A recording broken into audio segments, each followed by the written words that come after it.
This is a homemade compost tea brewer that I made a couple of years ago. It's got just a few components, very simple design. Let me show you. This barrel was originally used for storing olives, and I obtained it and decided to repurpose it for making compost tea. Capacity is 60 gallons. I've decided to make the homemade bubbler out of just PVC, nothing elaborate. I wound up going with just about the smallest hole I could drill with the bits that I had, and then it's just capped on either end.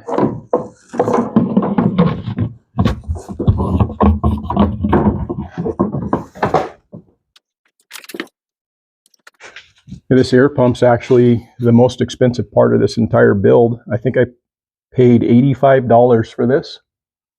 Bought it at a local nursery. As you can see, it's made by EcoPlus, and its output capacity is 1,300 gallons per hour. So obviously you can go with something smaller. You could probably go with something larger. They do make larger ones than this. However, based upon the research that I had done and knowing somebody who has a system very similar to this, and they were getting good results with the amount of aeration for this size vessel, I decided to go with something in this range, and I've been really happy with it thus far. It's just a scrap piece of 2x6 that I mounted it on. Air is drawn in through this side right here, and then it's coming out on this side. Simple hose connection with this air chuck that will connect to the other end of that tubing that I showed you earlier. Make sure that you don't have anything around this. It's going to inhibit the airflow around this thing so that these cooling fins can do their job. I keep it running in the springtime nearly constantly.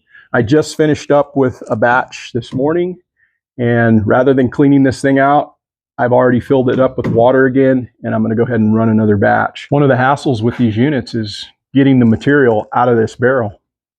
And so what I decided to do is I elevated this unit utilizing some scrap material that I found one afternoon when I came out of the parking lot at Home Depot. Somebody had spilled a load of all of this material that was pre-cut from a construction project, and I decided to bring it home, and I've utilized it for several things, but one of them was building this stanchion quarter-turn ball valve that I installed and attached it to a bulkhead that I purchased and put right at the bottom of this unit. What that allows me to do,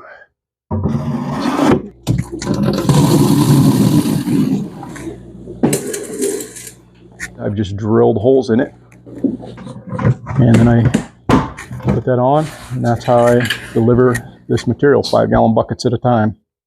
First thing that I do before I put anything else in is I want to get that water oxygenated before I start adding things to it. I'll fill it to this level here. It allows a little bit of expansion for the material. It'll begin to foam and get very frothy as it develops over the course of the next 24 to 72 hours. I'm going to go ahead and hook this up and start the oxygenation process, and I'll go gather my other materials. The hose just nests in like that, and then I'll show you once it's turned on.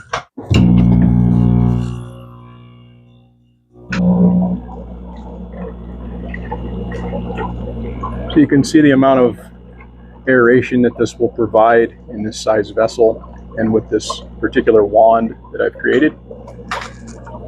And then you can see there's some of the foam left over from the last batch that was just run. When I make my compost tea, I start with putting the compost in a 5-gallon bucket paint strainer. Get 2 of them in a pack. I still haven't even used the other one, so this thing's been able to be run through multiple batches that I've used, and just keep reusing this.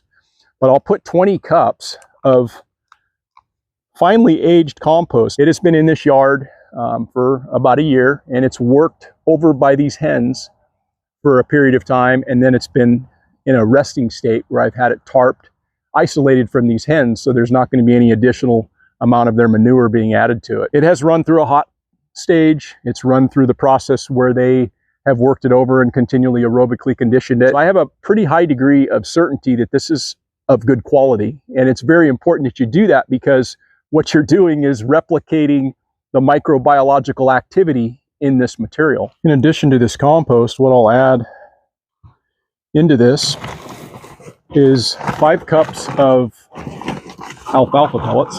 So this will get tied off and suspended 2 cups of kelp meal,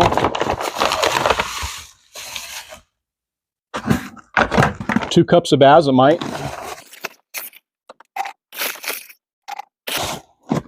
let's go grab some worm castings. Let me show you what this looks like down in here. As I dig down just a little bit, you can see the amount of worms that are in here. Black gold. I didn't have to do a thing.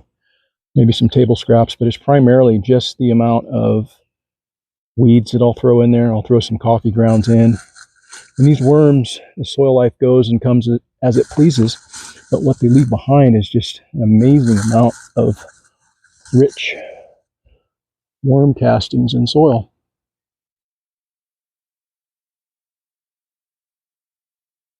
It's the good stuff. 2 cups of this in there as well.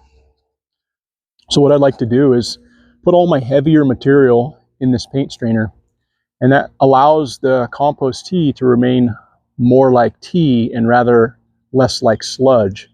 This material that I've got in this bag won't go to waste.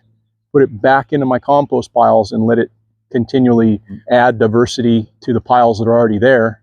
Or I can take, as I do most of the time, and just spread it around some of my fruit trees or some of my more established perennials that I'm trying to develop. Got a few more ingredients to add and then we'll be good to start the brewing process. Tie a knot in the top of this paint strainer, and then I will use some baling twine just to suspend it in the water, which I'll show you next. Once I've got my water in here and it's being oxygenated, I'll start adding my components at that point. One of the things that I add as basically just bacterial food is backstrap molasses unsulfured, and I'll add either 8 ounces, which is a half of one of these, or sometimes I might do a full, depending on kind of what I'm looking to do as far as whether I want it to be more bacterial or more fungal.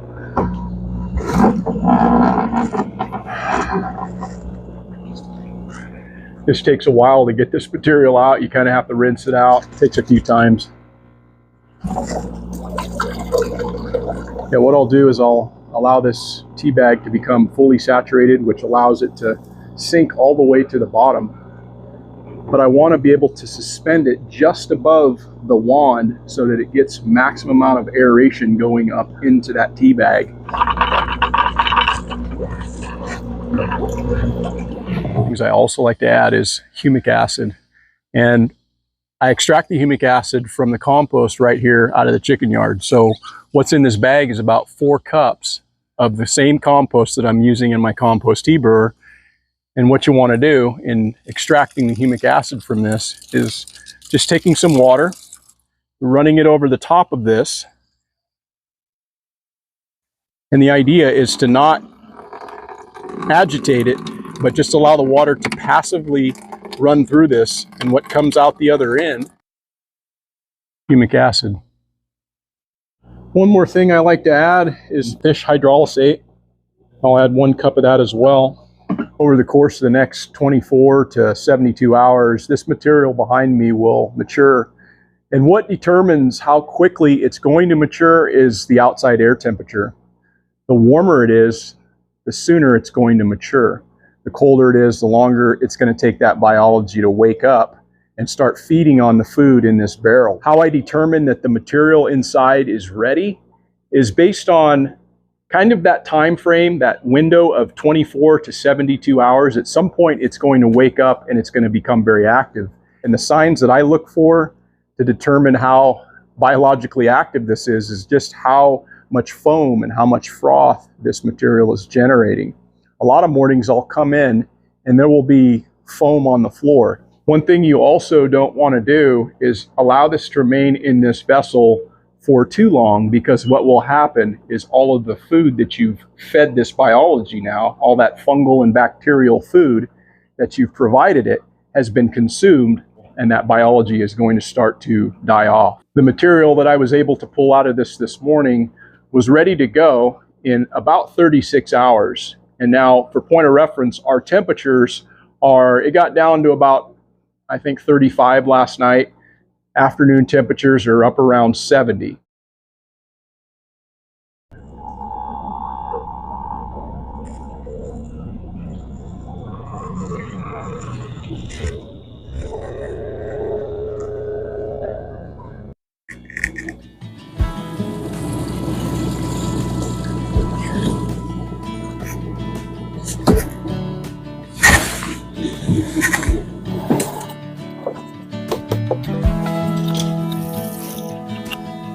Compost tea that I distribute is used as a root, soil, and foliar drench.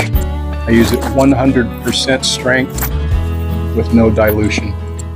There's a tremendous amount of ways that you can make compost tea. There's a lot of different recipes out there. There's a lot of different opinions on how best to make tea. And this is just a recipe that I've used for the past couple of years, and I've had good results with it. But this is in no way an endorsement on what someone else should do.